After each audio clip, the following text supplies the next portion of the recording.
Hi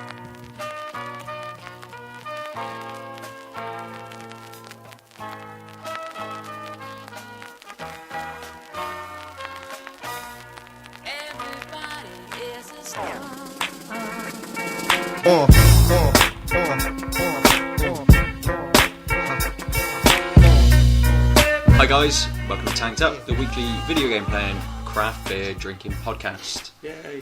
Woo. We have returned for another week. It is I, Ben Nova, forebear of something. Who knows? I'm joined by Alex Malpass. It's I, Alex Malpass. It is I, everybody. I, Alan Partridge. We're not joined by anyone else this week. We haven't got any guests. We've got no Adel. No. Everyone's busy. And a sleeping dog. A now chilled out sleeping dog, Yeah. which always helps. A good dog. So, as every week, we're going to chat about some games. And we're going to drink some beers. Some possibly good beers. Possibly. We say possibly because it's not a Honest Brew beer week this week. No, they're all drank. They're all gone. Yeah. So it's a Tesco's week. Which is great. Didn't have time to go to the proper bottle shop, and now we went to Tesco's. So we've got some beers we haven't had before, and one beer we have that is quite good. Mm. So we've got some Sharps Brewery beers. Don't know who they are, but they're from Cornwall, which is a okay sign. I mean, I like Proper Job. That's from Cornwall. Yeah, that's not bad. So I'm trying to think of the other one that I've drank. It begins with a K. It might come to me later. yeah, okay. And one of their revisionist. So Tesco's have a sort of load of beers brewed for them by Marstons. This is one of them, which is the Saison, which we've not had before. But we did have the steam beer, and we didn't like it that much. True. And this Saison has a lot to live up to. Yeah, it could be a partisan-esque lemongrass Saison. I saw that on Rate Beer. It only actually had something like 74, which Really? is not massive. That beer.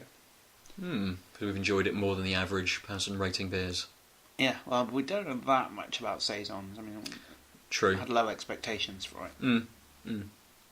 That's always good, going with low expectations. Yeah. So Foster's has 4% on there, which is great. What's the other beer we've got? The other beer is a Metropolitan Brewing Company Optical Infusion Golden Ale. Clever name. And that one is exclusively for Tesco's as well. Optical Infusion doesn't really mean anything, though, does it? What, No. they put eyes in the brew? Is that why it's... What's it got to do? It just sounds like optical illusion, doesn't it? This one's really Mean tasty. anything. What's it made with? Just Corneas. pure eyes. Which one are we going to start with? I think we have to start with the Saison. We've got a Saison, a golden ale, a red IPA, and a pale ale. So it's got to be Saison Golden Pale IPA. Yeah. And if we've got room, then we'll have the Goose Island. The India Pale Ale. Yeah. The one we've both had before. Which we is thought we'd pick an extra standard. one. Yeah. I mean, it's quite nice. Yeah, it's not bad. Yeah. You get it in a lot of bars at the moment. Yeah, it's trendy. It's like a Sierra Nevada, but slightly different. Okay, Sweet. Let's crack open this Saison. Yeah, let's do it.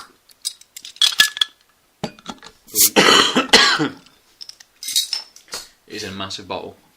Was it 500? Not massive. Yeah.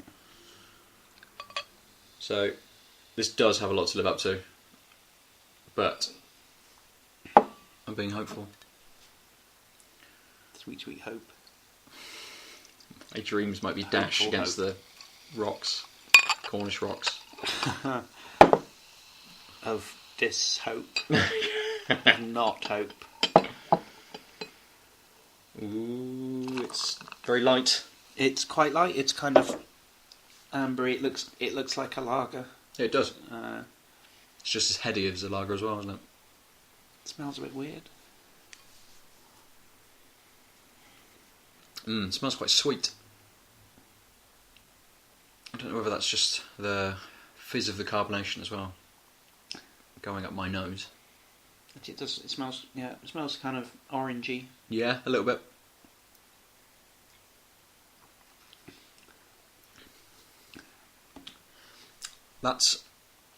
It almost tastes like lager. Yeah, there's not much to it. No. A very soft lager. I don't know what to say. I mean, I don't have anything to say. There's not a huge amount of flavour, is there? You'd probably like it if you weren't like. I mean, if someone said, "Oh, you normally drink Fosters, try one of these," you'd probably go, "That's all right." Yeah. It wouldn't be like drinking an IPA for the first time and going, "What the fuck is that? Hops? What are you talking about?" This is just like, "Nah, it's all right." So if you like lager, something different to try if you wish to branch out slightly. It's kind of got a like bubblegum thing going on in it in the background, which is esters of the yeast. I think that's the sweetness that's coming through, isn't it? Yeah, it might be that. I once had an IPA that was I don't know how they managed to do it, but it was as if they'd managed to dry hop it with bubblegum, because it just smelled exactly like bubblegum. And I don't know what that flavour is. I guess kind of maybe banana-y sort of thing, but it's a classic like bubblegum flavour. Yeah. And it just drank like a normal IPA, but the smell was just like, it doesn't smell like hops. It's like it just opened some penny sweets. Something slightly, foam shrimps or something. So, I suppose I shall begin one of the games I have been playing. One of them? One of them, I've got two. Okay. Although one of them is a game that I played a lot of, and I'm going to talk a bit more about. So it's the Steam Summer Sale at the moment, and I picked up the Banner Saga from Stoic, the developer, and it's almost, I suppose the best way to try and describe it is sort of a strategy game, but you get, or at least the battles and the small encounters that you have are very strategic based. Turn-based, you're on an isometric sort of grid system, and you're taken into instances.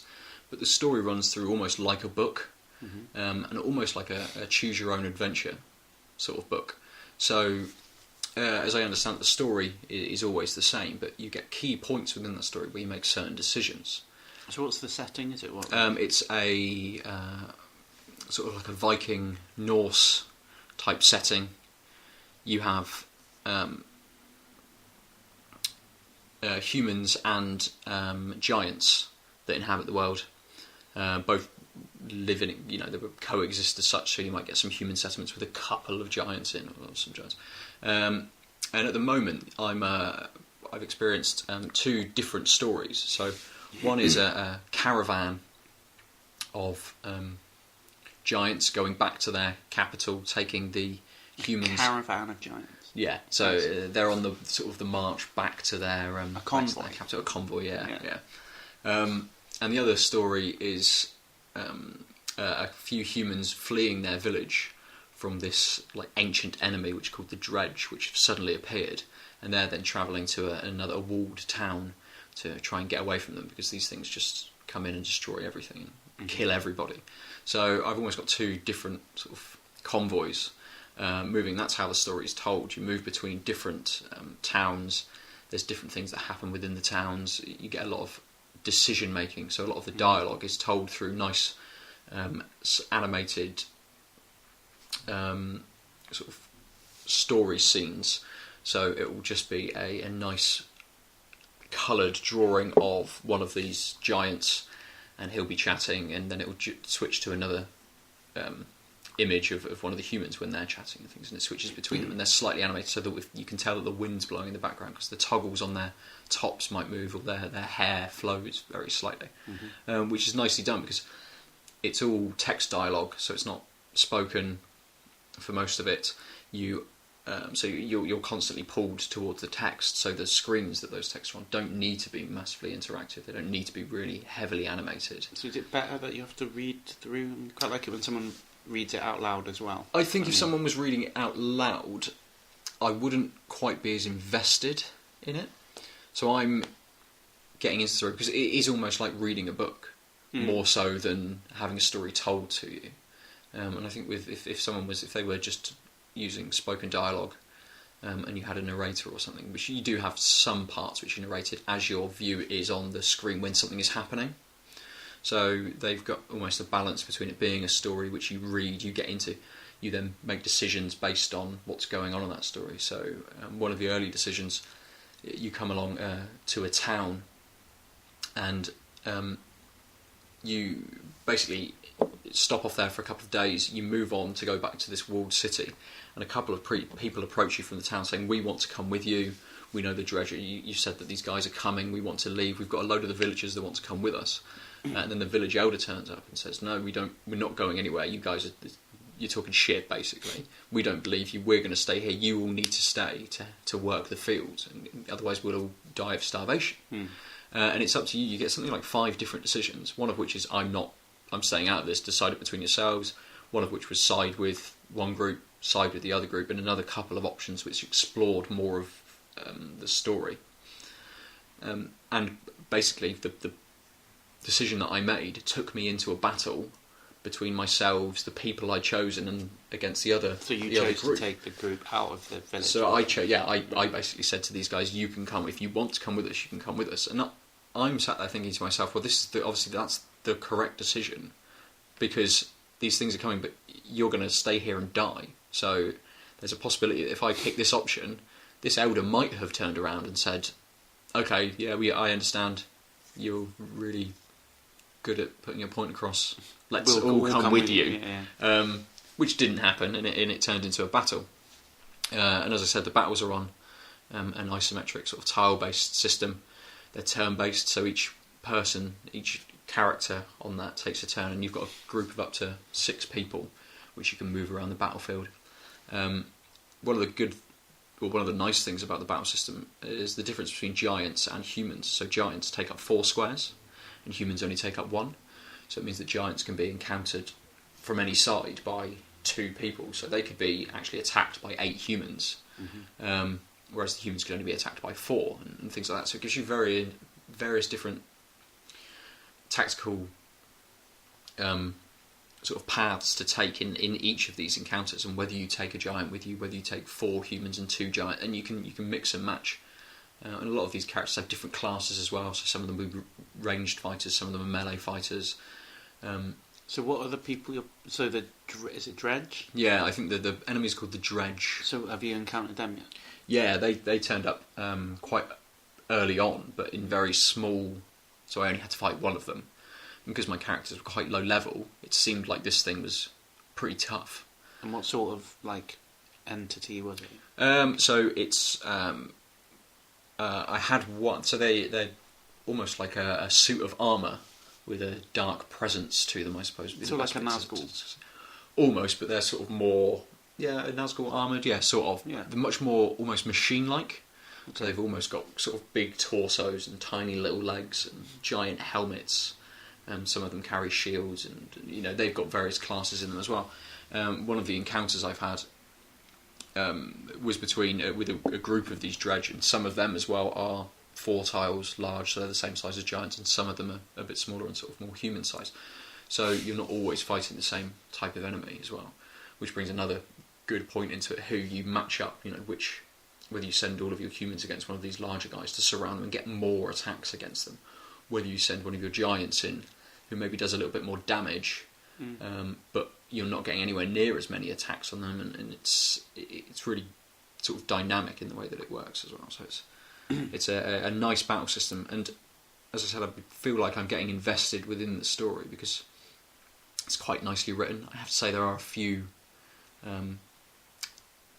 text errors in some of the dialogue. Spelling errors? Yeah, a few spelling, grammatical errors. Is it a full game? It's not it is a full game, yeah. It was, I think it started as a Kickstarter project, and I think it's made by about 3 or 4 people. Is it made by a Japanese production company or something that have had it Google translated? I don't know where Stoic are from.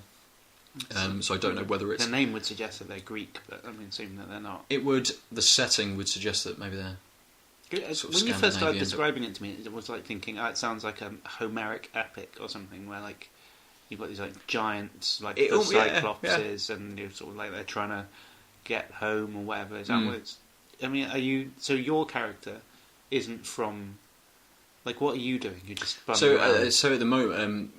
So one of the convoys was you start off as one of the giants, well, you're not one of the giants. You see it from their point of view for a moment before it then switches to a point of view of one of the other characters. Okay, so you're almost the group, not just one character. Yeah, right. Yeah.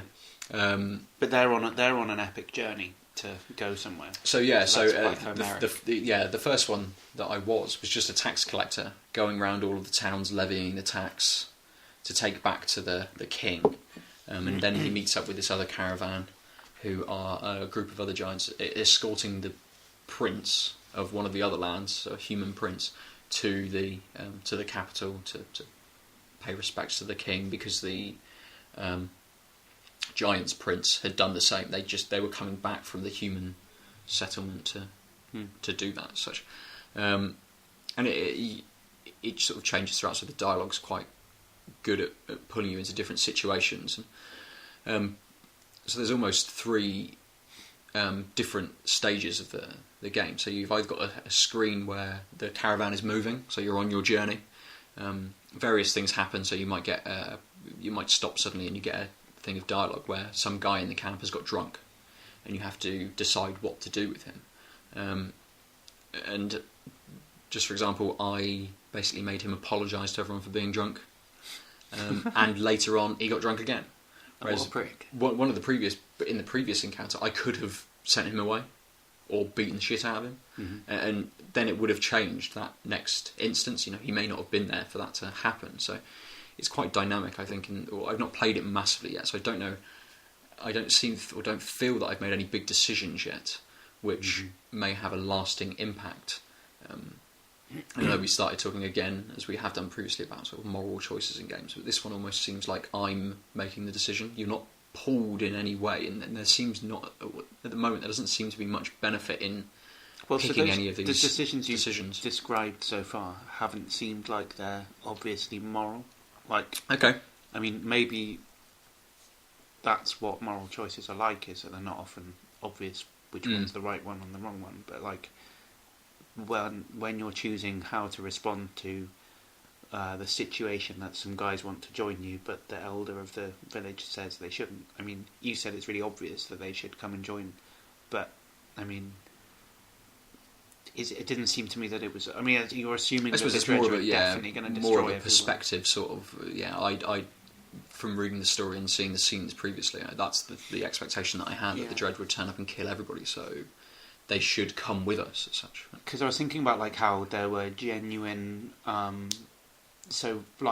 the periods in history that are quite similar to that, Attila the Hun or Genghis Khan, or maybe the German army going through Russia in the Second World War, where there's this genuine situation. I mean, so take the Mongols for instance, and then they're attacking pouring through some bit of China, and just as they come to some town or village or something, the first one they come up to don't know who they are and are like, fuck you, we're not going to just give you our stuff, let's draw the drawbridge up or whatever and have a fight, get utterly destroyed. And as this goes on, year after year, just killing everybody, you'd get some towns and whatever which would just be like, oh, the Mongols, we've heard about you, well, we just let you come in, no beef here, kind of thing. And then they'd have all their stuff taken, and a load of them killed anyway, and stuff like that. And so you think, well, would we run away from them then instead? Neither resist nor give in, but run away. That's the other option. And then you're just letting them have all of your stuff, and then they'll probably find you out in the field anyway. Well, one of the dialogue points where one of the characters you see the point of view from as such, saying, what do we do? Do we just let them have all of our stuff? Do we just abandon our town, which we've lived in for years and built up? And that's our life over, as we knew it. Yeah, that is it. It's gone. So, yeah, I suppose it seems to be telling quite a well thought out story, and the decisions back that up. But I mean, then, so if you resisted, they would fuck you up more than if you didn't. Had I had a choice to stay, I imagine it would have jumped into a battle scene, and whether it would have then jumped into another battle scene and another battle scene. But then you've got these other examples in history of Julius Caesar, when he crosses over the Rubicon River. You know the phrase crossing the Rubicon, whatever. It's him moving from the province that he's controlling into Italy that nobody controlled. I think it was like free kind of, and by doing that he was like essentially saying that he's attacking Rome or whatever, and like making this big statement and whatever. It doesn't matter. But like, point is that when he came to like towns and stuff, if they like put up resistance, I think it was like the first one he came up to that he put up some resistance, and he like overcame it, but then was really generous and like, yeah, I forgive you, it's fine. And even if you want to go and join the enemy guys and we fight again later, I don't mind that either. I'm just like, I'm so cool that, you know, it doesn't even matter to me. And loads of people loved him for that. So like, you don't know necessarily what your enemy's going to be like before they come, and by the time they're doing it, it's too late, because you're like, oh, you're one of those guys who's going to kill me. Well, now I've changed my mind. I don't want to be a resisting guy, but you can't know that until they're already attacking you. So it seems like a difficult. I mean, like I like the fact that you've got decisions, and you've essentially got a tree of choices that you're going to navigate your way up. But I like the fact that it's not moral, because you don't know what the value of the choices are. Because sometimes when it's like, do I, you know, murder the innocent baby or give him £1 million or something? It's just like, it's boring. It's really obvious. You'll do the bad thing or the really, really good thing. You know, that sort of tedious moral dilemma. It's not really a dilemma. It's just a choice. Yeah. So it's better in the sense that it's not moral. So I'm still objecting to morality in games. With a slightly different take on it. Perhaps the Banner Saga is not quite that kind of game. Yeah. Well, good. I mean, but then it fits my good today's standard. Adol will probably have something to say about it. So I imagine. And the final section of the game is. Sorry, massive detail. I just chucked in there. Yeah. Is when you stop and camp, or you come to one of these towns, and again you stop your journey at one of these places. You've then got different things that you can do, such as talk to various different characters to get their thoughts on what's going on. You can go to a market to buy items, which you can then put on your characters, which gives them bonuses within battle and things like this, or rest, or level up your hero. So you've got almost a sense of sort of some RPG elements in there as well, more traditional sort of RPG elements, as well as the decision making and being the characters and all these. So have you got individual like heroes or whatever that you're? Yeah, so it seems to specifically be telling the story at the moment of two groups of people, and in one group I've got about 5 characters, which it cycles between their points of view, and in the other group I've got maybe 4, which it sort of looks at their. But they're not just generic archer. Or whatever. No, they're named sort of characters which keep coming up through the stories, and you do take them. They're the characters you take into battle with you as well. So you don't just have Giant One, although he could be Giant One. He just says some stuff and he fights some people. But they are building the characters, and they've obviously scripted it in a way that each of these characters has very different views on what they should be doing. And so you might say, we're going to do this, and one of them turns around and goes, well, I don't think we should. I think we should do this instead. And you can then make another choice and say, well, either come with us and do it, or don't worry about it. So yeah, I think I've only scratched the surface of it. So I've explored quite a lot of the mechanics, I think, already, and seen almost all it's got to offer in terms of what I'm going to be doing. But just the expansive story. And I do like my story-based games. You do, yeah.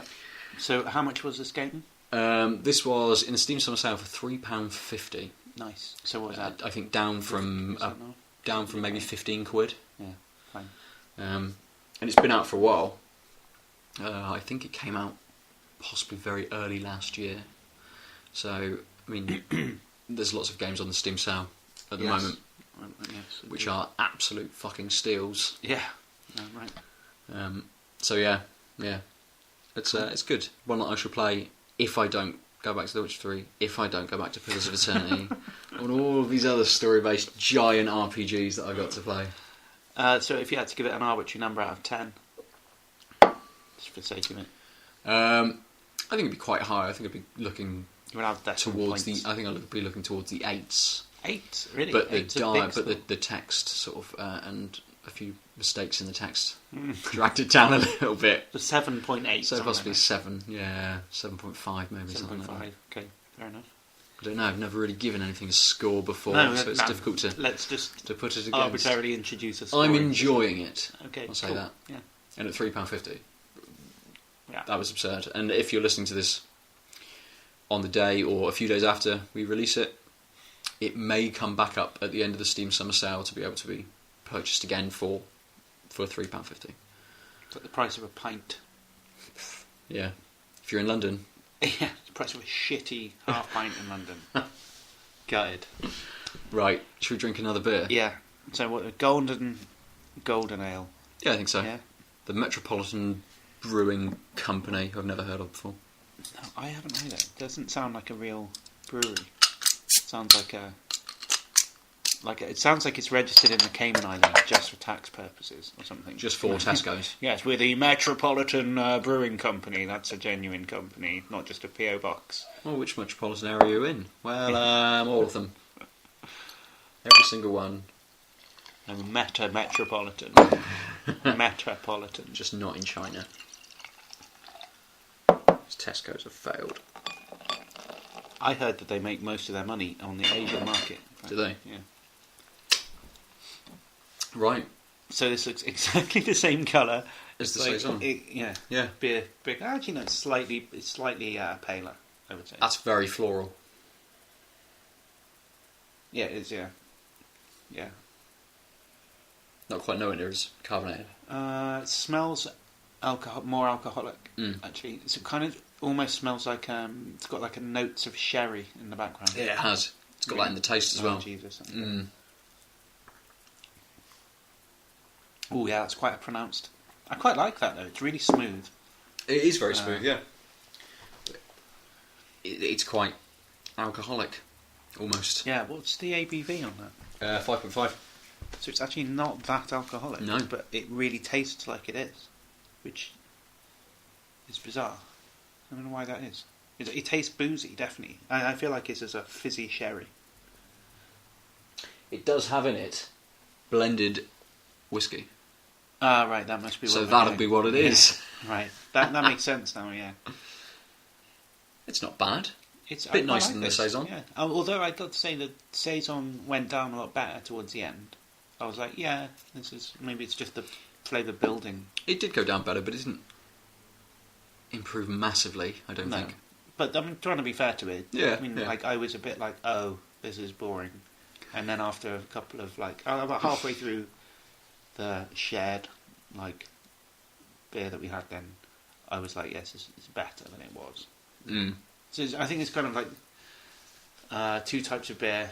There's beer that, like, actually, this is really stupid. I was going to say something really stupid then, but there's beer that improves as you drink it, and beer that doesn't improve as you drink it. But what I've done then is just split everything up into something and not that thing, which is obviously true for anything that you pick. What I mean is, some beers at least they start off being like uninteresting or like not as interesting as you hope they'd be. And then by the end of it, you're like, right, now I get it. And I think that the flavour has to like build up or something. And when there's enough of it in your mouth or something, when the flavour receptors in your tongue and stuff have had enough of it, they kind of they begin to get on board with it. And they're like, oh, okay, yeah, no, I like this now. You come around to it almost. Yeah. So and there are beers that are developers that you have to get there. And I'd sort of give that as somewhat of a developer. I don't know. Yeah, I wonder whether this one will be as well. It's quite a... Well, I like this anyway, to begin with. Because it's got an interesting taste. I mean, it's like... Interesting is definitely a word you can use. Yeah, it's got that whiskey flavour, but it's also got something like... See, like, that last one was supposed to be Belgian. Like, it says Belgian, revisionist Belgian on it. Whereas this, it seems to me like it's almost got a Belgian pale thing, quite faintly. Mixed with a little bit of whiskey taste, which is why it sort of tastes more like sherry than whiskey. Well, at least that's what I thought it was. Yeah. I mean, what that first smell was very much sort of more of a sherry sort of. Yeah. I had a really nice beer by I think they're called 6 Degrees North. Yeah. They're an Aberdeen-based brewers, I think, and I had a beer of theirs in Edinburgh over the weekend that was a Belgian pale ale, and it was really, really good. I mean, I like genuine Belgian beer, and it's a really complicated style to reproduce. I mean, Belgian isn't a style, but the pale ale type that they were reproducing then was obviously like the pale Roquefort, whatever it is, 6 or something. That's really, really good. I think we had the 8 one day when I drunkenly came back from the beer emporium. So I think you and Adel had the 8. Yeah, or maybe it's the 10. I don't know, whichever. There's one that's like kind of pale, and then the other one that I had been preferring was the dark one that has like strawberries and raspberries and all these amazing like cinnamon and stuff, and it's really perfectly balanced. But then the paler one was like less intense, but I don't know what I'm trying to say. It's like it's a very distinctive style. Once you've had a couple of those, you'll like always see that as like a Belgian sort of stamp of like style. And this beer, I wasn't really expecting it to have that, and it just did. It just like gave me what I was looking for, so I really enjoyed it. Quality. Yeah, I'm talking more about that beer than I am this beer, which is a great sign, is it? Like, oh well. So 6 Degrees North, anyway, they seem like a good brewery. I'm recommending right now. Fair. You're going to ask me what I played? Yeah, I am going to ask you what you played. I completed the Hektor demo, and it was enjoyable enough to buy the full game. Yeah. On the Steam sale for £3.70, whatever. Down from 15 quid, so I'm quite happy with that. You actually watched me complete it. I did. So the demo is great. I mean, as demos go, sometimes it's just like a little, 20 minutes worth of game or something. And I could have run through this like the reviewer who was slagging it off reckoned he'd done it in half an hour or something. But there was a good couple of hours of gameplay to be had, and gave you a really good idea of what the game has. I guess the full game is probably going to develop a storyline, and which will make the detail of what's happening scarier, I guess. I can't imagine there'll be that much change in the game dynamics. No, you were in a... The game took you to a slightly different setting, didn't it? What, at the end? For part the very of it, end. Yeah. So, spoiler alert, obviously, if you want to play this game, then, and I recommend that you do, if you like first-person horror. I mean, I never really come across, this is a little sidebar, but I've never really come across the horror genre of gaming, like, until we played PT the other day. I think it's been around quite a while, but almost as exposition for something else. So you get some sort of first-person shooters, like Fear, things like that, which are it has a horror setting, such something like Resident Evil. Which is that's fair almost enough. a horror sort of setting, but it's not a horror experience as such. Whereas something like Hektor and PT are an experience, really. You are living in that horror moment. But it wasn't like a shoot 'em up game, like say Doom, where it's much more atmospheric. Yeah. Like so it's the difference between watching Alien and Aliens. Yeah, completely. I mean, one of them makes you scared and jump, and the other one's just like, yeah, fucking kill that motherfucker. Yeah. Whatever. So anyway,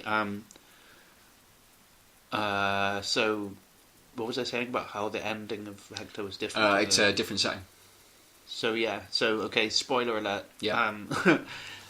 So you essentially have to find a key card to get out of the bit of level that you're stuck in. And when you eventually do that, you open this previously locked door and go into another room. And then you kind of like, it's kind of like everything goes black. It's almost like you get hit over the head or something, and then you sort of like our out of body experience, seeming like you're going down a passageway or something. And anyway, you kind of come to, and you're in a completely different setting from the decaying mental asylum that you're in before, to a kind of red velvet cloaked kind of almost curtained walls, aren't they? It was almost like another maze style level layout, but everything was red velvet curtains. Massively contrasted to the asylum sort of setting. Completely. And then there was some weird like loudspeaker guy saying stuff about how he was welcoming you back, and it's been ages since he's seen you or something. And it was, I kind of felt like, is this the afterlife, or am I in a waiting room before I get to the afterlife or something? It was weird. We didn't know what was going on. We kind of navigated our way through a couple of other rooms, opened up a couple of doors or something, and then some motherfucker walks around the corridor and just shoots me with a shotgun, and it was like, boom, but you're out done. of You're nowhere dead. as well. We're right at the corner. Yeah. And suddenly this thing just comes around, and you just catch a glimpse of just some figure holding a gun, and then you're just done. So I liked that. That was good. Yeah. I like dying. It'd be good to see. So that was a very good point for the demo to end. Yeah. So it'd be good to see how it takes you from there. Whether the guy still comes around the corner and shoots but misses and runs off, and you continue on, or whether that's a point.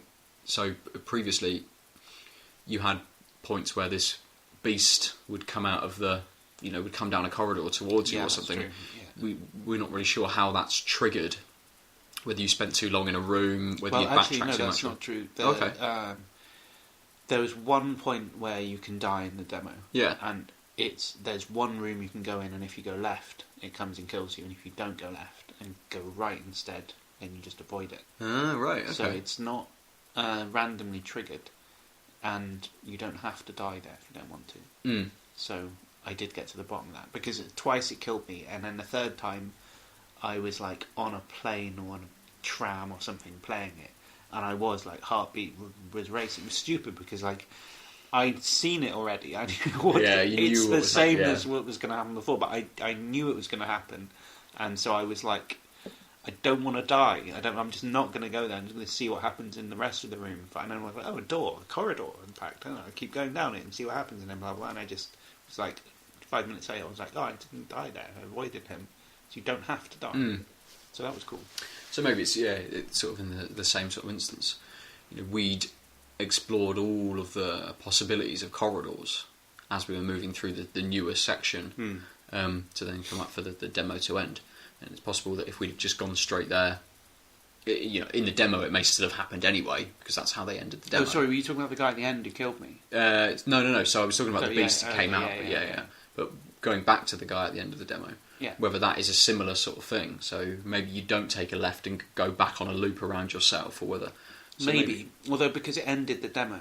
Yeah, that's what I'm saying. It seems like it's more likely that just has to happen, isn't it? In the main game, maybe it opens it up a little bit more. I've got to say, if I was going to complain about it, the guy who comes and kills you in the room where you go left instead of right, it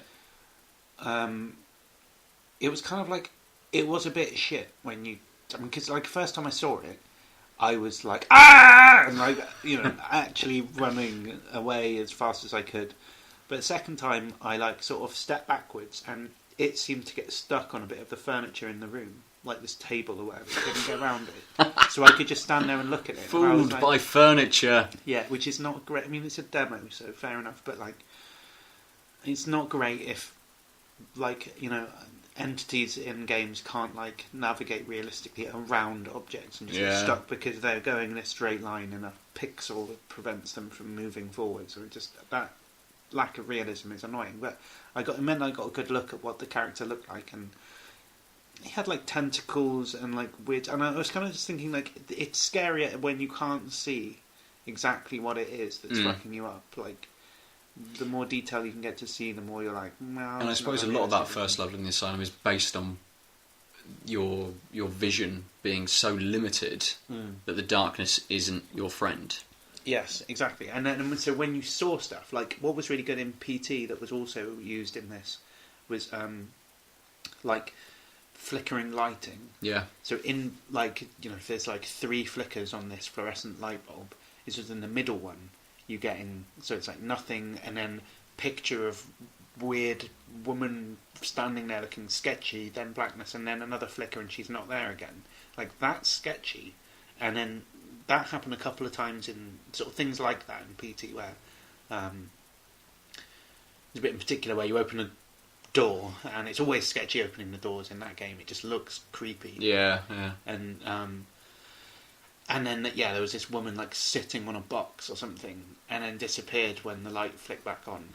And you have to go there, like you have to just walk straight into the bit. And it was That was good. I like that. So sometimes the scaredness is in what you don't know. And when it's too obvious and in front of you, and you're like, oh, that's what it looks like then. And you can sort of take a taxonomy of it and like measure it and see what it looks like. Then it's not scary anymore. True, and you know that the next time you go into that room, if it does trigger, you've just got to start back where you were, and actually you've seen what's killed you now as such. You know what the entity is, so it's... Again, that's why the best game really would be the one like we came up with the other day, where you can only play it once. Ever. Yeah. And everything's just a flash and an example, and you don't really ever see anything fully. Oh. Yeah. And the bus turns up. Cool. Shall we jump onto another beer? Yes. It's pale? Yeah. Cool. So, Sharps Brewery. An exceptional pale ale. So they suggest... Methinks the lady doth exceptionalise too much. If you're exceptional, Atlantic? You don't need to say that you are. That's very true. Atlantic, I'm assuming that means it's an American-style pale ale. Okay. Which means it should be hoppy, not just bitter. Distinction. So let's see if that's the case. Like, it should be like So I'm thinking a bit more like Sierra Nevada, like the Founders. There we go, yeah. Exactly. A little darker than the last. A little darker, yeah. Not massively. But definitely we're getting more towards an ale sort of colour. Yeah, I guess. It's kind of orange. Ooh, it smells... There are definitely some hops there.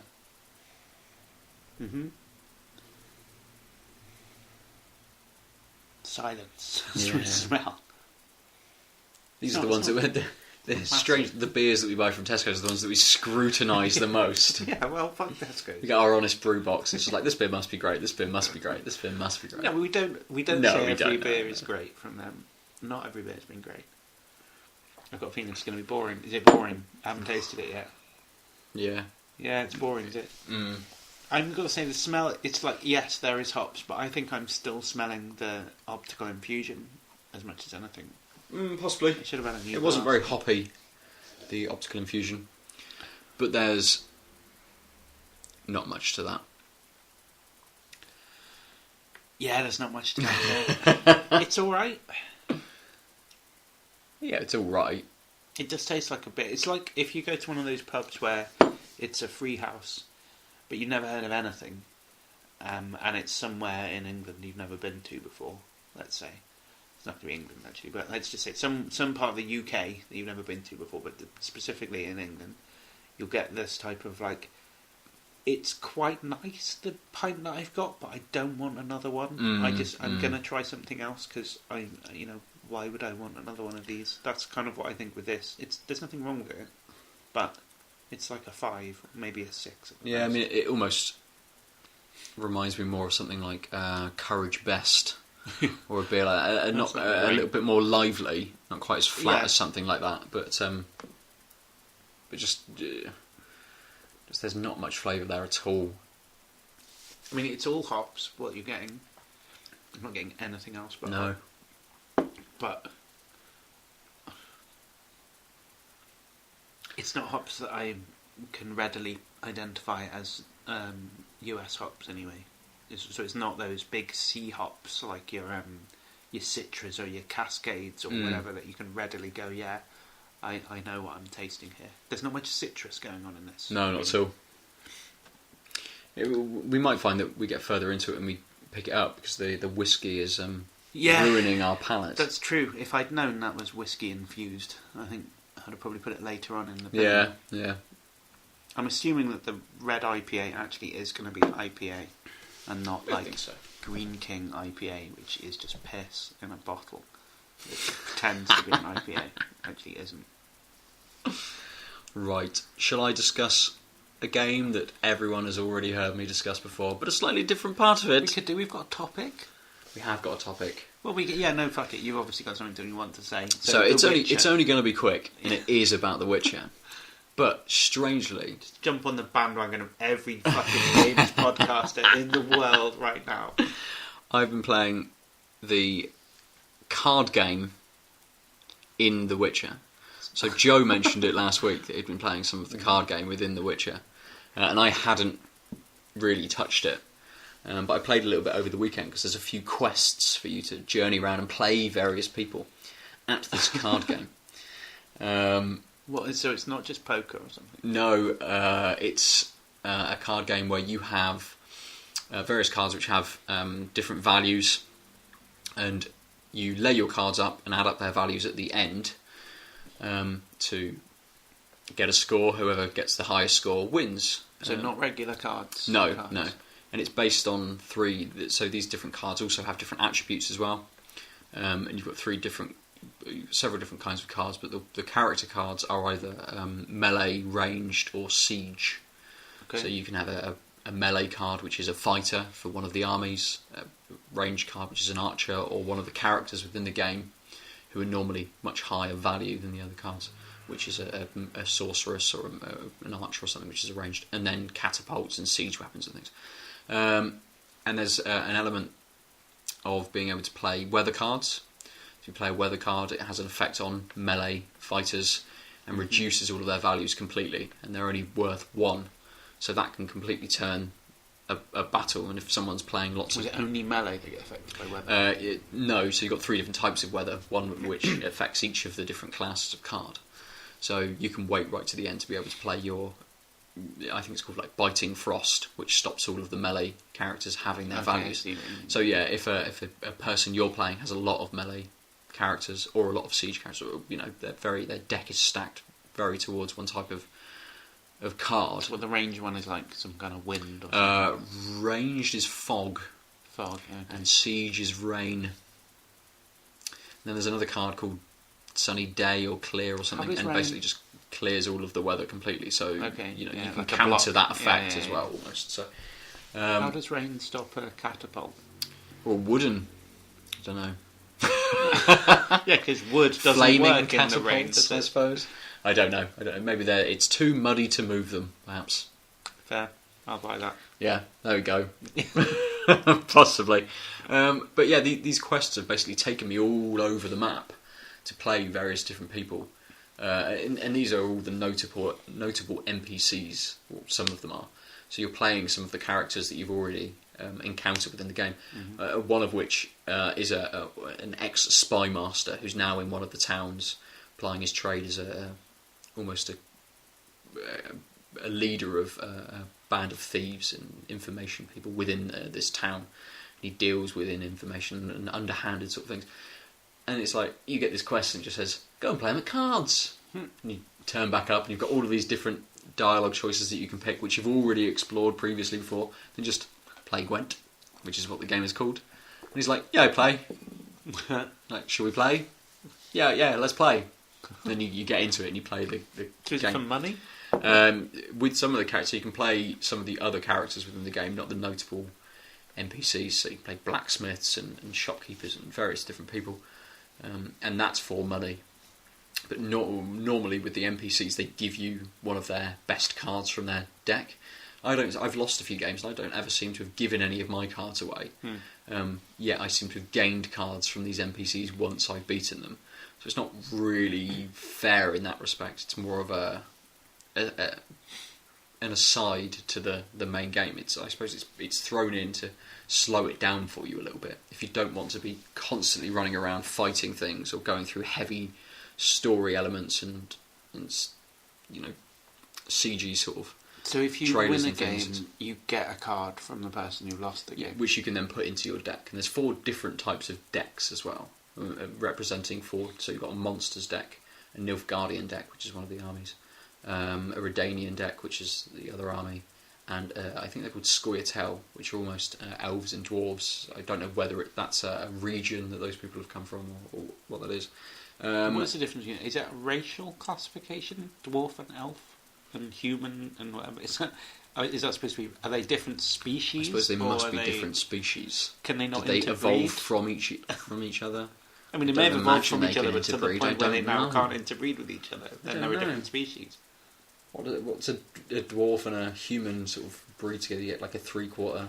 You get like a short person. I don't know. Elves. I'm not sure that the originators of the fantasy genre necessarily made it compatible with didn't quite go back that far. Yeah.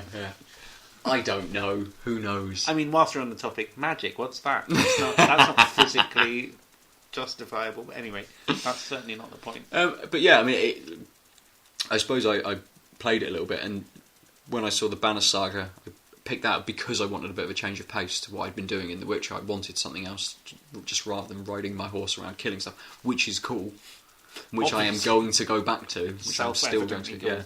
Yeah. But I'd done a lot of The Witcher contracts. I'd been putting off doing the main storyline missions to sort of tidy up a few of the secondary quests and the contracts and treasure hunts and things like this within the game.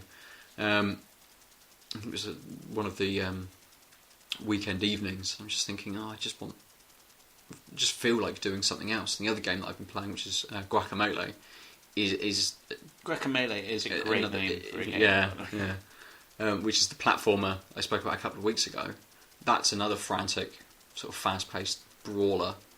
So it's just nice to have something that's a little bit more calm and just something that you can take your time over. You think, I'm strategically thinking about the Banner Saga and the battles that I have, and the same within Gwent, within this card game. I'm strategically thinking about how to counter cards that he's put down.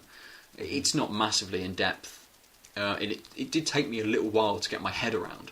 So a couple of the early quest, which is play this person, and one of them's a fisherman, one of them's a soothsayer, and I just couldn't beat either of them for ages and ages and ages, and suddenly something clicked, and I beat both of them, beat one of them, went straight to the other one, beat him straight away, and then just kept this chain up because it had clicked, and I understood a little bit more what I was doing, and almost how to goad the other characters. I don't know whether those characters always play in the same sort of way, or whether their decks are always, my version of the game might have a slightly different build of deck to somebody else's. I don't know whether that's correct or not, but I was just finding that I did a lot of these because I was going to this next character and just beating them, and then collecting their card, which is a high value card, sticking it in my deck, to then go to the next person. And luckily that card then came up within my hand, which meant that I could play it at some point, which then I beat the next person, got that card from them, and just went through sort of like that. The card game makes me think of this game that some French people told me once called Asshole, which I'm sure isn't the French name. I don't know what French for asshole is, but the premise of the game was, it was like a kind of standard card game. I think you have to have 4 people playing minimum. But it was essentially one of those games where, like, everyone has to play 1 card each round, and, like, however you determine it, the best card, highest card, following suit, or something like that, wins that round. And then if you win 1 round, you've got, like, 1 point. And then after all the cards are done, you figure out who's won that round by who's got the most points. But there was an ordering to how you had to sit, right, where there was a president and an asshole, and a vice president and a vice asshole, and you kind of had to have the best seating for the president, like the comfy armchair or whatever, at one end, and then the asshole's like sitting on the floor, and the vice asshole's in the like deck on a chair cushion. Or something like, and then everyone else is on the sofa. But it also meant that the president gives. At the beginning of each round, you deal the cards out, and then out of the 7 cards that you've got, if you're the president, you give 2 cards that you want to give away to the asshole. Okay, and the asshole has I to think give I've played you something the 2 similar to best this. cards. Yeah, and it meant, and the vice president and the vice asshole do the same, but with 1 card. And it meant that, like, once you become the asshole, it's really hard not to stay there because you're hamstrung already by having to give away your 2 cards, having to take whatever cards the other guy wants. But the people I lived with when I was doing this, like one of them was really kind of sadistic about it. Whenever he was president, he'd be like, here's the 2 cards for the asshole, but vice asshole, I want to give them to you, and you have to go upstairs and hide them somewhere. And the asshole is not allowed to move until you come back. And they have to go and when look he for does, them. it was like any kind of shaming or public humiliation or whatever he could think of. So it's a bit like that. Yeah. Not quite as drunken and excessive as the version I just described. But I suppose a little bit more accessible to people who don't own The Witcher than the Witcher card game would be. Yeah. Who needs a deck of cards, I assume? That's right. So if you don't have a deck of cards and a sadistic housemate to play asshole with, you can buy a copy of The Witcher. Play that instead. But actually, to segue into what our main topic is, you'd not only have to buy The Witcher, you'd also have to buy a PS4, presumably. Or an Xbox One. Or an Xbox One. Or a PC. Or just a PC, or a PC, but not a Mac. PC that could run it, actually, as well, because I imagine that it's quite a high-spec game. I don't think it runs on Macs. But yeah, our topic this week is exclusivity of games. And we thought we'd chat about it because E3 is happening. Loads of games are being chatted about. That's a game thing, right? Lots of exclusive games. It's the Electronic Entertainment Expo. And it's the third time they've done it? No. Because it's in 3 dimensions? No. I don't know how many times they've done it. It's in the late teens or early 20s. I imagine it's been going for roughly close to 20 years. If this was the 20th year, I assume there would have been a lot more fanfare. Yeah. And it's something that I've followed maybe only for the last sort of 5 years, 6 years, something like that I've got into. But there's lots of different developer conferences where they'll, all the CEOs from Sony and PlayStation will come out on stage and go, hey, these are the games that we've got, yay! And the developers come out and show off their games and things. And then it opens up to the public and there's a big show floor. We can go and try out all of these demos in one of the big convention centres in LA. We thought we'd talk about exclusivity because one of the games you want to play, No Man's Sky, is only going to be available on PlayStation 4 and Windows-based PC, which means that you're really looking forward to it, but you can't play it because you have neither of those. £400 for a PS4 just to play it. Yeah. So I'll buy a Windows boot up disc and get Boot Camp, I guess. Whether the specs for something like No Man's Sky will allow that will then be a slightly different... But then I can't grumble if my laptop isn't good enough to play it. That's just my fault. But if it's just that I haven't... Well, I mean, maybe I should be upgrading my 360 to a 1. They have now announced for the Xbox One backwards compatibility. So you could sell your Xbox 360 console and keep all of your games. I'm not sure if all of them will work. I don't think all 360 games work on the Xbox One, but you might find that the newer games that you're playing now will be usable on your Xbox One. Which sort of, that's one of the big issues with jumping up. It's not just exclusivity between companies, it's almost exclusivity of platform as well. Lots of games are coming out now only as new, a lot of them coming out as PC games, and you do have to have a newer souped up PC to be able to play them. But The Witcher, as we said, only on PlayStation 4 and Xbox One in terms of console, so you cannot play it on your Xbox 360. So even if No Man's Sky was PS4 and Xbox One, you would still have to jump up to be able to. So we're almost on the cusp of when games are exclusive to the new consoles. I've had this since I've probably had my Xbox 360 for 10 years. So I mean, in this day and age, what technology lasts 10 years? Fuck all. No, it still hardly works. anything. I mean, I did get a red.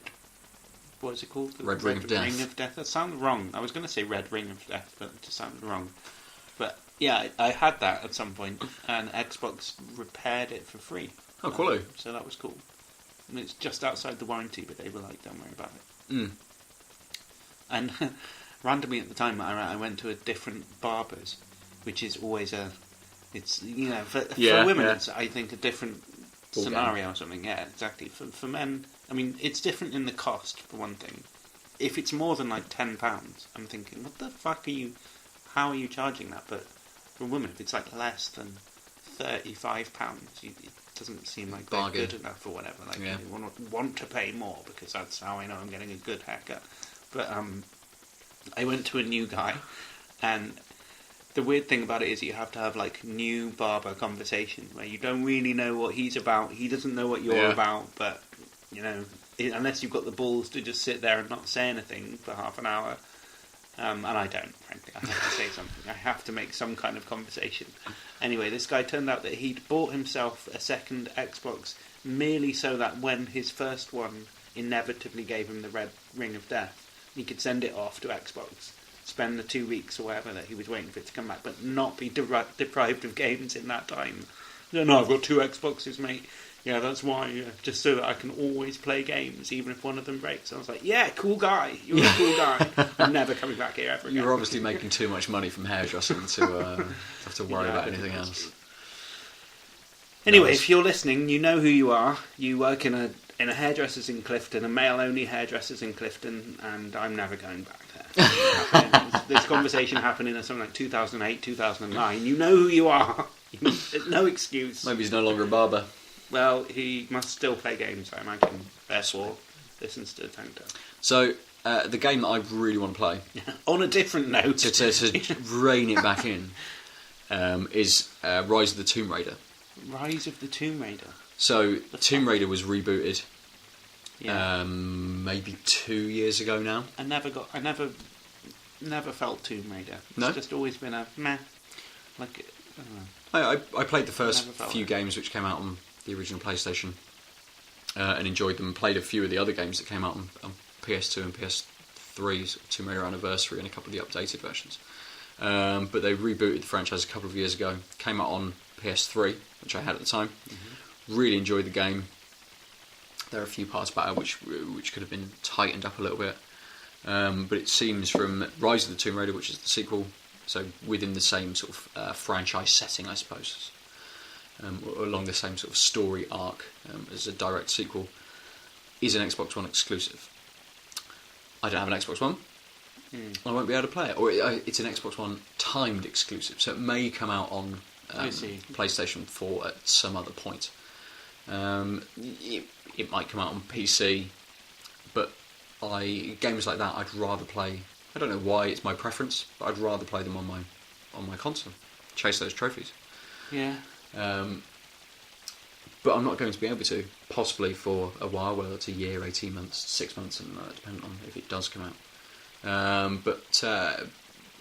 bring it up because it's quite a big steal for Xbox. It's a big third-party game made by Square Enix, or published by Square Enix. And it was set to be from the first one being rebooted and being a very good game, it was set to be a massive, massive game. And Microsoft must have paid a shitload of money for that to be an exclusive game. But I'm not going to go and buy an Xbox One just for fair. One game. You know, if you've got a PS4 or you mainly game on PC, and you see this, plus you then want maybe one of the new Halo games that are coming out, or the new Gears of War that's just been announced, or a couple of the indie games, something like Cuphead or something, which looks awesome, which are going to be Xbox exclusives. You might then think about picking up a second console, but I'm not fussed about a lot of the other games apart from Tomb Raider. Banker with like millions of pounds to spend. Exactly, and having I've already got 2 platforms, having a PlayStation 4 and a PC to be able to play games on. So you're talking about just having a second console, so you have 3 ways of playing games. And that's just video games, and you can kick a football in the park. So any game essentially would be open to you at that point. Yeah. You could buy Risk if you don't already have Risk and play Risk. Very true. Although you could probably get that on PlayStation 4. Yeah, as an app. In fact, you definitely can get that on PlayStation 4. But it's annoying, isn't it, that there are... And like, I've always taken this for granted because ever since there's been consoles, there's been like 2 teams of console. Yeah. And we've just gone, alright then, so there's just like these guys over here and those guys over there. And I was a Sega guy, and I had friends who were Nintendo guys, and it was like, oh well, I've got Sonic, oh well, you've got Mario, or whatever. Like, so now it's like 25 years later or something, and it's still happening. It's like, oh, okay, so that cool game that you like, Halo or whatever, it's just not on the system that you like playing on. It's weird. Like, why is that? It is. Like, I can understand it if a game is made by Sony or a company that a developer that Sony own, that they would want it just on their console, so they're not giving their competitor money. But at the end of the day, but for the end user, for the consumer, you've then possibly got to go out, and if you really want to play one of these games, you really want to play Rise of the Tomb Raider, you don't have an Xbox One, and you're dying to play this game, you would have to go and buy an Xbox One to be able to play it. And that's a massive investment. So that's a like lot 400 of money. quid, and then the price of the game. Oh, I think they're about £300 at the moment. All right, but still, I mean, you're not talking still about £300 quid. Yeah. Well, I would understand if they said, look, it's an Xbox game, so on the Xbox it's £25, and on the PlayStation it's £35. So you can still get it, but there's a premium which reflects the fact that it's not an Xbox subsidised game or something. Then fair enough, but to have it as exclusivity, and also so there are games that are trans-platform or whatever, but that you can't play with each other. And so I understand that if I'm playing Call of Duty on my Xbox, that someone who's playing on the PC, the way that you interact with the PC is different. So maybe the mouse gives you something better. Adel would say, I would reckon that it would give you a better accuracy. Using the mouse is just better than the controller or something. So I guess in that sense, okay, fair enough. Then I shouldn't be able to play against someone who's using that. But Xbox to PlayStation, don't really see why. It's like, well, we're both using a pad. Why can't I play against... So you live next door with your PlayStation, I live here with my Xbox. Why can't I play you on Call of Duty? It's the same game. And I can't. So it's like... Even over a local internet connection, so... could we not do it? No, we can't, actually, no. But it ends up being like, sort of, why can't women play against men when they're playing darts? I suppose, I guess there's a genetic reason why they can't play rugby against each other, because men are just bigger or something, and that's better at rugby. But darts, for fuck's sake, women can play darts as well as men. Yeah, there's absolutely no reason why there's a separate darts. It is an odd, and that's just what it's like with this. It's like there's just an arbitrary distinction, and here's all the Xbox rankings, so maybe I'm the best Xbox player. Doesn't mean I'm the best Call of Duty player, because there's people out there with an exactly equal way of playing it that are not ranked against me, merely because they've bought a different console. Yeah, and that's just pointless. It's stupid. I don't see who benefits out of that.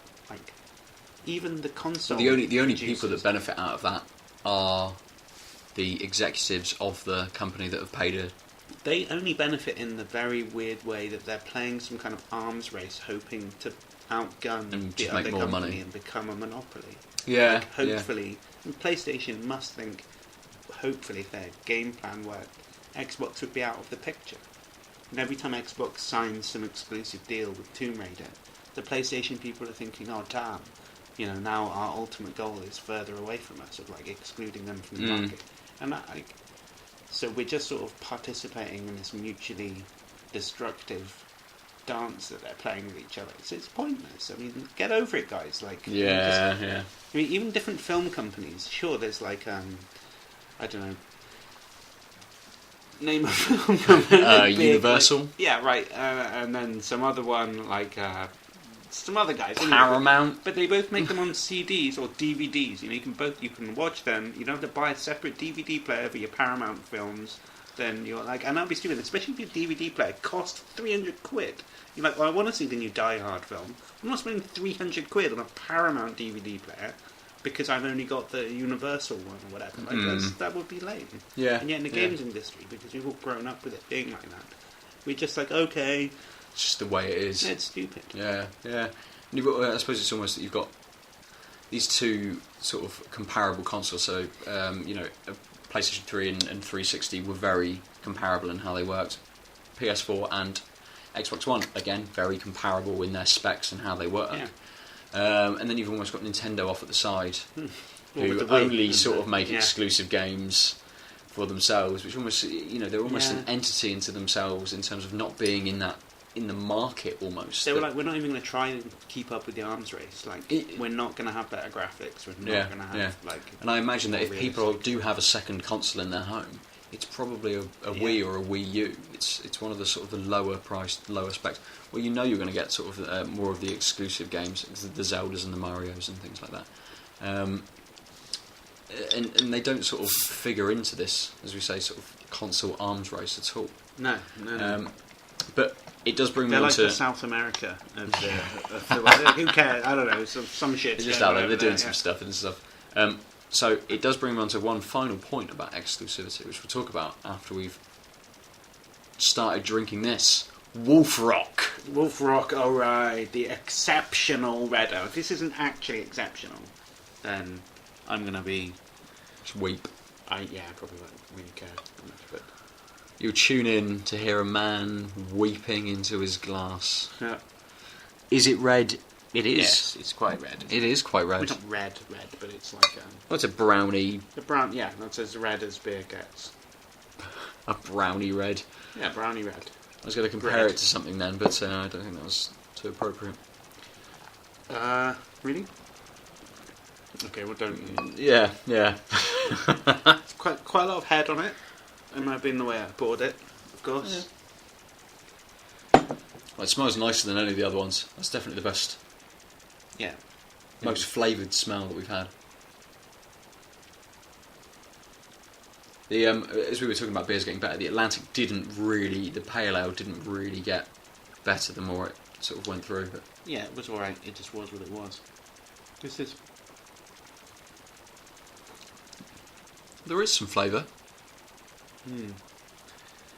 Not much. Again, not much flavour. Yeah, it's disappointing. So both of the Sharps Brewery beers have both been a little bit... I think it's too early to have only had one sip of this, but I'm already thinking we've had one good beer tonight. Yeah. And that was the Optical Illusion. Yeah. And why they didn't call it Optical Illusion. No, I'm thinking about I it. don't know. Why the fuck did they not call it Optical Illusion? Especially because on the bottle, if they'd have put an H on the front of Optical, they would have lined their font out. They would have, the Optical and Infusion would have been the same length. Yeah. That's very fucking annoying that they're not. Optical Infusion makes almost sense than Optical Infusion, because as I pointed out before, there's no eyes in it, but there are hops in it. So, there are. You know, I'm definitely winning this argument. Definitely. Right, let's drink this. I'm going to make a beer called Optical Infusion. And then you can put it. You can just carry it into. Make your own label. Take it into Tesco and just put it next to the I'm Optical going to make the label Infusion. almost exactly the same as well. Nice. So to bring it almost back to Call of Duty, yes, and exclusivity, the new Call of Duty Black Ops 3, right, is going to be.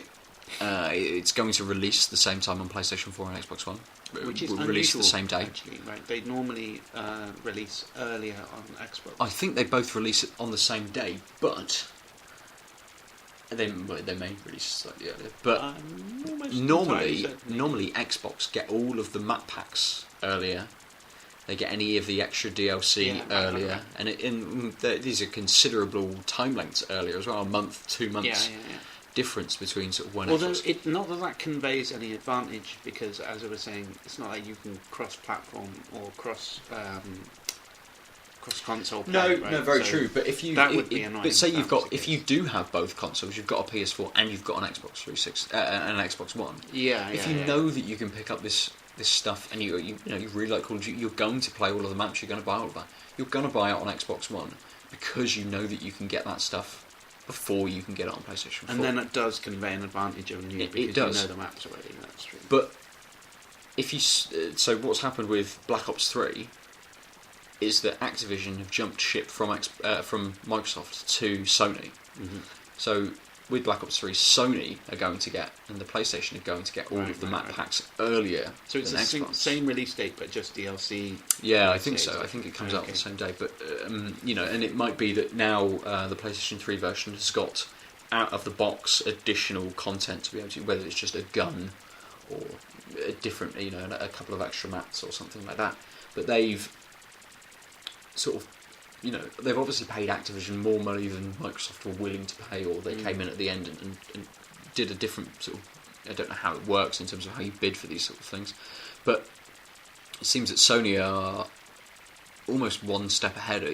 Since the PlayStation 4 and Xbox One's launch, Sony seems to have been one step ahead of this thing. They came in very early with exclusives on a lot of indie games, and 360 was known for having a shitload of really good indie games come out on there exclusively, or come out on their first. PlayStation have done that this time. Destiny, the other big shooter that came out almost towards the start of this console generation. PlayStation have had more of the marketing deals and such, and you've been able to get the better bundles with getting in PlayStation. And they now seem to have stolen Call of Duty from Xbox, which was a massive thing for Xbox. Sort of when I think of something like when I think of Xbox, you think of Call of Duty, and it's like the highest grossing game ever. Stupid like that, isn't it? Yeah, and most people play it on Xbox, and it was always seen that Xbox players were. Well, the game was almost a much higher pace on Xbox than it was on PlayStation. Maybe that was to do with the ergonomics of the control and the way that sort of the triggers worked. Because a lot of people suggest that the Xbox 360 controller was a lot better than the PlayStation 3 controller in the way that it's laid out and the build quality. It's more the ergonomic, buttons and things. But it seems that Sony have just swooped in and gone, who cares about any of that? And it would have been that people during the console generation, when they jumped consoles, they may have gone straight to Xbox One because all of their friends were already on there, because they all play Call of Duty together, or that something else, they all play FIFA together, and they know that a lot of their friends are going to jump up. Whereas now with PlayStation pipping Xbox One, or pipping Microsoft, to this, and having this exclusive timed package coming out before it comes out on the Xbox, maybe they're trying to, they are obviously trying to steal people, but they're trying to steal people like you who haven't upgraded to the next generation of console yet. And if you were a massive Call of Duty player, and you do enjoy Call of Duty, I do, yeah. Do you think this would, something like this, is that going to change the idea of which console you might buy? I don't really care. What's the delay between the two? Is it like 3 months? It says 2 months, something like that. I don't know. Well, then no, because I'm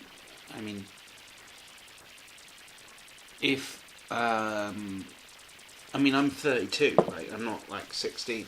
So if all my mates were all playing Call of Duty with me every night, like they probably would be if I was currently 16, then maybe I would feel like I needed to have the game quite quickly because all my friends were playing it and telling me about how good the new levels were and whatever, blah blah blah. But then again, if I was 16, I wouldn't have 300 quid to splash out on an Xbox. But I'm 32 and I still don't have 300 quid to splash out. But I'm quite happy to play it when it comes down to 30 quid, 32 quid rather than 45 quid. You buy it a couple of months later anyway. Yeah. Like the best, basically 50 quid for Call of Duty. The days have gone when I'm willing to pay that, because it will be. I like Call of Duty. I've sunk hundreds of hours playing that game in its various manifestations. Whatever. I like it. I like first-person shooters. It's a very good first-person shooter in general. There's differences between the different ones, but anyway, my point is that even me, I'm like a lifelong first-person shooter player. I really like it. I still feel like 50 quid's too much to ask. Yeah. It's gonna be basically the same game. There'll be like tweaks. Like when Black Ops came out and it was like co-op online play, that was a tweak that would genuinely change the way that things happen. I appreciate that. Yeah. Is that worth 50 quid on its own? I'm not sure it is. And the Advanced Warfare, didn't really like it. Happy to never play that again. No, I'd imagine, from what I've seen, sort of Black Ops 3 goes a bit more in that direction. So yeah, a bit more of that's bullshit. A bit more a future setting, a bit more of a jumping, all this jumpy around bullshit. Like There's no need for that. People like the verticality. Verticality is not a word, for one thing, and if it was must a be a word, word. it would It must pick out be a a word. concept that isn't needed. So there's no point in it as a word. Working in a 3D space. Yeah, it is a 3D space. I could jump already, and I could go up ladders, and there were different floors. It already was 3D, so there was verticality in there. So it's adding nothing other than a lack of realism. Fucking, alright, give me one of those, you know those hats that, I don't know what they are, like American kind of like hat thing with a tiny little propeller that sits on the top? Yeah. You know the thing I mean? Yeah. Give me one of them and allow it to actually let me levitate. It wouldn't make the game better, would it? It would just add a sense of like farcical unrealism. That's what the jumping thing already does. Yeah. It's just like, well, now I'm jumping around like some non-human, non-realistic thing. So that's just made it shitter, basically. I mean, if it said like I could move through walls, so now there's a lack of wallacality that was previously blocking your movement to it. Not really, it just means that there's like, I'm now no longer like a human. I like the word wallacality. Yeah, exactly. It's a made-up word that expresses a concept. So, great, it's a word according to that previous definition, but it doesn't mean anything. And if it did mean something, it would mean something shit. That's fair. And so that's my case. Fuck that. So, exclusivity. Bullshit. And it is Nobody bullshit. wins. It is bullshit. No one wins, you're right, apart from CEOs and high-up execs No, of it's companies. just an arms race. And But they still make... It is an arms race, Who but won out an of arms the- race in which they make more money in based on how well why? they do. How do they make more money? Well, bonuses and some such. Surely if they don't hit sales targets and figures and things like that, they're not going to get as big of a lump sum payment as they possibly would do anyway. Even if that's true, that's not that's not the reason why they do it. That's just what they do, given that there is this binary opposition thing. It's not the cause of the binary opposition. I mean, like, they're just profiteering off the fact that there is one, even if that's true, and which I'm not. But they must have convinced that it is. created that as such. It's got created like the Cold War. But you imagine Nobody that- benefits out of that situation. It just someone- happens to be there. When it originated, so you say you've got Sega versus Nintendo. Nintendo make a lot of their own games. Sega make a lot of their own games. So you're going to have it on your system. You've built it for your system. Yeah. And you know, probably found that a lot of Nintendo games wouldn't be able to be ported over to, say, you know, the Mega Drive or one of the Sega consoles. Whereas now, with everything being so agnostic and being able to be built for both, you know, for all sorts of systems, and then being based upon the same architecture, it can only come down to money, surely. But why does that have to be two, rather than? I mean, I guess with the Wii there's three, but like realistically, there's two for the same game. There doesn't need to be two. Like I said before, with DVDs, you've got two competing film producers. It doesn't need to but be. There isn't two competing ways of showing the film that can only be shown on one.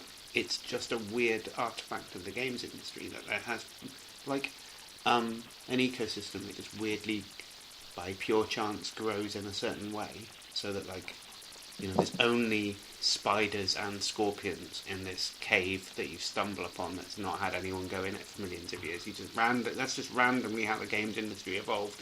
It's a binary system. There's no need for that. There could be loads, or there could just be one, or it could be. We should just. I guess I'm advocating a nationalisation of games consoles. So there's only one, and we don't now have to suffer. We bring it back to the state and its government government produced. Otherwise, it's the weird twist of fate that the open market happens to decree. There's no reason for that. In fact, it's a case study in the bad things about capitalism, and then we should nationalise it. Ooh. Yeah, I've opened up a whole can of worms, a can of shitty worms. So, do you guys think exclusivity is a good thing or a bad thing? We think it's a bad thing. We think it's shit. Generally. Yeah. But we're going to finish here. Let's talk about these beers that we've drank. All right, they're mainly shit. They are mainly shit, unfortunately. What should be called Optical Infusion. Which is quite nice, but I think it was only nice because of the extra whiskey element to it. It didn't get a massive amount. Yeah, but I've had whiskey infused, or well, like whiskey barrel aged beers before. That basically just tasted of whiskey, and at least that like had a noticeable whiskey element in it. But the beer was big enough in there that it was able to like absorb the whiskey influence without it dominating too much. And like whiskey, let's be honest, is a dominant flavour, like an over-dominant flavour. If you have a whiskey cocktail, you can normally taste the whiskey. Yeah. So it's a small bar to clear, but I suppose they cleared the bar of like realising that if they were going to make a whiskey infused beer, the beer needs to be big enough to not make it not just taste of whiskey. Do you know what I mean? So like, I give them that. Whereas everyone else that we've drunk tonight, the Saison, maybe someone had cynically and deliberately decided that the Saison needed to basically taste like lager with a tiny bit of lemonade dribbled into it, so that people who have no discernment whatsoever would enjoy it. I mean, if that's what they were doing, then bingo, well done, you hit the bullseye. But if you were trying to make a good beer that actually tasted like a Saison, then even though I granted that it got slightly better, it wasn't anything to write home, and I'd gladly never drink that again. Yeah, same for both of the Sharps Brewery beers. Yeah, even this red IPA is not sort of sat well further on. It's just nothing. There's nothing to them. So that shows. Ignore them. If you want good craft beer, don't go to Tesco's. Don't fucking go to Tesco's. And generally, just don't go to Tesco's. Go to a bottle shop. Order them online from people like Honest Brew. Yeah. Various different. Or make it yourself. Yeah. Download John Palmer's book, How to Brew, which is free, and anyone can brew beer, given just what that says. Oh, and the dog's woken up now. And Wilma has awoken, Hello. So we will finish. Wilma finish. Ooh. Oh, that was terrible. That was terrible. That was. We have been Tanked Up. You can get us at tankedup_cast. I'm at Nova_47. Adil, who will be back at some point, is at the Omniarch on Twitter. Let's have Wilma have the last word. Is going to let Wilma finish us off. But she's not saying anything now. Okay, fine. Well, in that case, she hates everyone. I still am not on Twitter, and anyway, whatever. Bye. Bye.